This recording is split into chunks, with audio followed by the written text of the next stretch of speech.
Canada کے تجربہ کار صحافیوں میں سے ایک ٹیری میلیوسکی نے متنبہ کیا ہے کہ خالستان منصوبہ پاکستان کی سرپرستی میں کی گئی تھی اور یہ نہ صرف ہندوستان بلکہ کینیڈا کی بھی قومی سلامتی کے لیے نقصان دہ ہے۔ میک ڈونلڈ لوریئر انسٹیٹیوٹ، جو اوٹاوا میں مقیم ایک معروف تھنک ٹینک ہے، کے ذریعے شائع کردہ میلیوسکی رپورٹ میں انکشاف کیا گیا ہے کہ کیسے پاک نے بھارت کے ساتھ 1971 کی جنگ میں اپنی شکست کا بدلہ لینے کے لیے ہندوستانی پنجاب میں ہندوستانی سکھوں کو استعمال کر کے خالستان بغاوت کا آغاز کیا تھا۔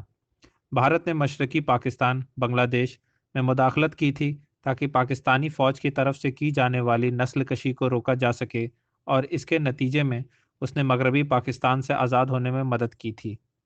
دلچسپ بات یہ ہے کہ اس رپورٹ میں یہ بتایا گیا ہے کہ پاکستان کس طرح خالستان منصوبے کو اسٹریٹجک بفر کے طور پر دیکھتا ہے، اور کس طرح ایک آزاد خالستان بھارت کے شمال میں کشمیر تک ہندوستان کی زمینی رسائی کو ختم کرے گا، جو 1947 کے بعد سے پاک فوج کا ایک اور اہم مفاد رہا ہے۔